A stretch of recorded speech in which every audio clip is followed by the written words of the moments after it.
Faut pas couper, hein, par contre. Faut pas couper, hein. Sous-titré au-dessus. Moi, c'est Robin. Passionné par l'audiovisuel et le rap, j'ai décidé de suivre le quotidien d'un artiste pendant mon stage de fin d'année. Wezon a accepté de m'ouvrir les portes de son label Quintessence pour découvrir l'envers du décor. Chaque jour est une nouvelle aventure, une nouvelle étape pour atteindre des objectifs toujours plus hauts, toujours plus forts, toujours en vue.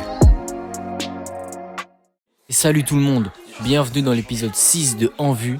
Et aujourd'hui, gros programme. On va d'abord aller commander des lunettes pour Wezon. C'est pas n'importe quelle lunette, vous allez voir. Ensuite, on enchaîne pour un rendez-vous avec Riam. Je sais pas si vous en rappelez, c'est la nouvelle réalisatrice qui sera chez Quintessence. Et pour finir, on ira à la release party du rappeur J-Glock de Paris pour son dernier EP.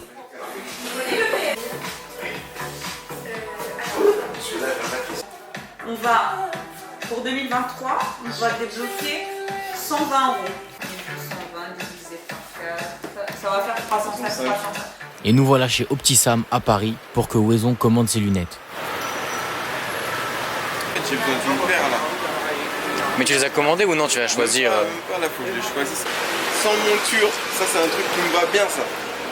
Les quartiers elles sont propres, mais je sais pas combien elles sont, je crois, c'est cher les quartiers. Hein. C'est cher, ok, mais vous allez voir la paire, comme je vous avais dit, c'est pas n'importe laquelle. Ça c'est solaire. Ouais, moi c'est plus ce style là qui sans monture, pas trop épais. La même je crois. Moi je préfère l'argent. J'aime bien aussi.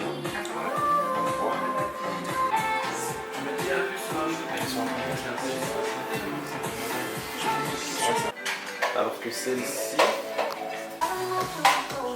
c'est pour ça, ouais, pour les plus.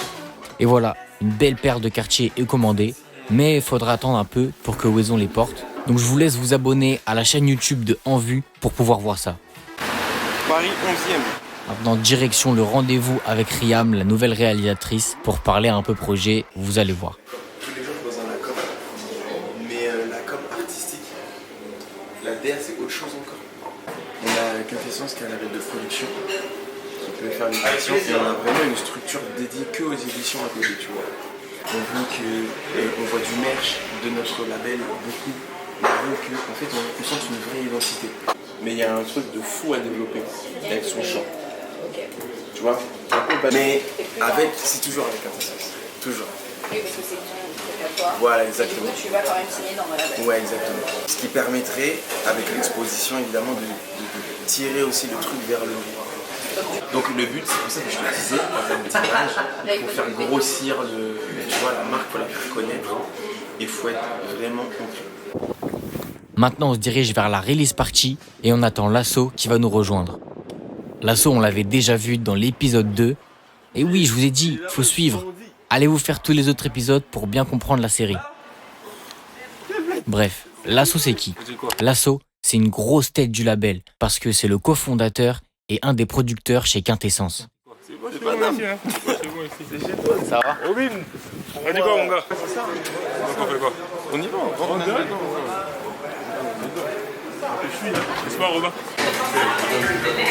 Les objectifs, j'avais la parole, il y a quelqu'un qui peut s'avancer ou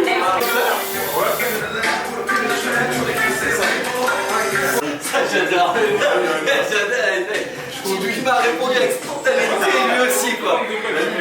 Et on retrouve Riam là-bas aussi parce qu'elle produit des clips pour J-Glock.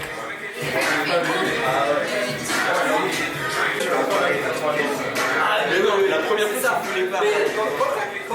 Je précise, C'est une magnifique réalisatrice. J'ai bien vu son côté. Et une magnifique réalisatrice. Elle a fait du bon boulot. Elle a des idées de fou. Donc contactez-la, il y a son arrobas qui va s'afficher. Bon là, je crois que tout est dit. c'est le milieu quand même. Il y a un peu. Tu fais quoi là? C'est quoi ça? Sur l'équitation. Ok, ça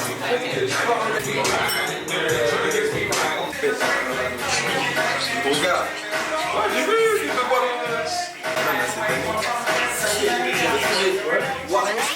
Et c'est parti pour la grande discussion entre le barman et Lasso. On a plus besoin de. Tu vois, on a plus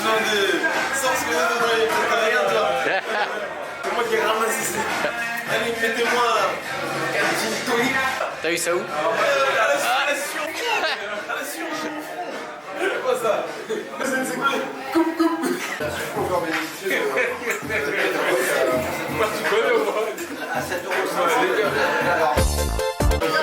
Ça y est, la release party commence. Je vous laisse regarder ça. Elle est arrivée, Tommy. Elle est arrivée ou pas? Ça faisait longtemps qu'on s'était...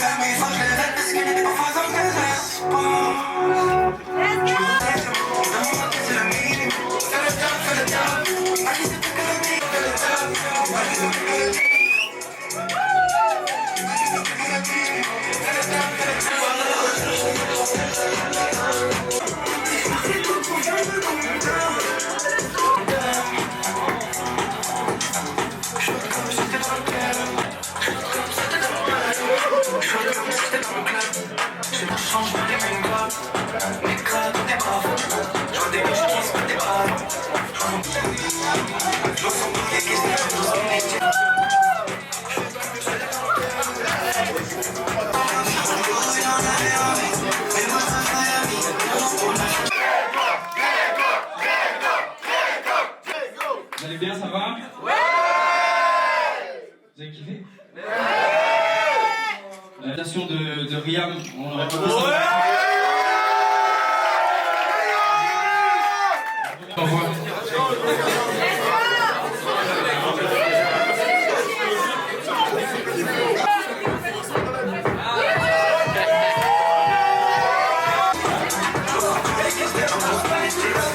Attends, même moi, j'ai enlevé mon t-shirt. On va pas mettre.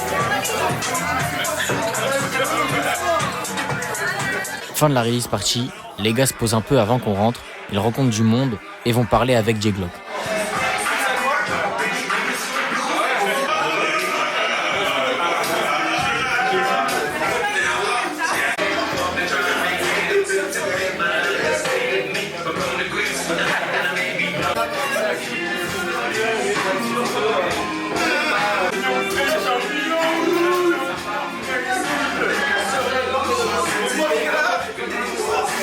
Bon, là on avait un peu faim, donc on part chercher à manger avant de rentrer. J'aimerais bien terminer mon bouquin, s'il te plaît. Et même dans la voiture, ça parle business et stratégie pour le label. Sauf que ils peuvent te passer peut-être 40% de la somme. Et ils vont te repasser les autres 60% quand tu as fini. Mais le mieux pour ne pas faire les choses en différé, pour pouvoir faire bon usage des housses, c'est d'avoir le projet déjà prêt. Si tu as une approche artistique, je suis d'accord. Le média, quand je dis l'aspect média, c'est pas un média, mais quand je dis l'aspect média, c'est la lumière qu'il va y avoir. Alors là, il est aux alentours de 4h et 5h du mat, et vous allez voir que la discussion pendant le repas va partir un peu en vrille. Romain, il m'a dit, la baise, Romain, il a dit ça. Je vous avais dit quoi? L'asso a vu que je filmais, et donc elle a commencé à dire n'importe quoi pour mettre dans la sauce, et Wezon l'a suivi. Romain, il a dit, la baise. Tu vois, il a dit, c'est mon type de meuf et tout, je la baise et tout. Moi je pense qu'il faut pas couper hein, par contre. Faut pas couper un peu. Non, là. Assume-moi. Non mais là ça Il enregistre faut là. sous-titrer aussi. Il faut sous-titrer aussi le nombre de raclés sur qui il a dit ça. J'ai jamais dit ça de ma vie. Il a dit mal. Je suis un peu fatigué. Il dit, fais ça. Mais Je vous avais prévenu, la discussion elle a aucun sens. Arrivé au début, ils mettaient pas de caleçon hein, à la base. Quand ils se touchaient, ils mettaient pas de caleçon. Hein. C'est moi, je suis arrivé de Paname, ils ont vu, ah, il y a un frère, il vient de Paname. en fait, il dit pas. Tu sais, ça s'est passé quand il est arrivé là. Lui-même, il a enlevé son caleçon. Non, Mais il cachait pas grand chose. Hein. Il nous a dit comme ça. il faisait froid, c'est normal qu'ils soient petits. Quand il remettait son slip. Non, oui. Moi, ce qui m'a cassé le tête, c'est les mecs qui voulaient te forcer même à te mettre à poil. Ouais, chacun fait ce qu'il veut. Moi, je trouve ça bizarre. En fait, dans un vestiaire, les mecs, ils te disent... Non, après, c'est culturel. C'est-à-dire que moi, les projets, j'aime bien. J'aime bien les singles. Moi, je veux sortir un G-Pro. Toi, tu me dis que les projets, ça sert à rien. Moi, je veux sortir. Et voilà, c'est la fin de l'épisode. N'hésitez pas à vous abonner, à commenter, à liker. Et on se retrouve très bientôt pour le prochain épisode de En Vue.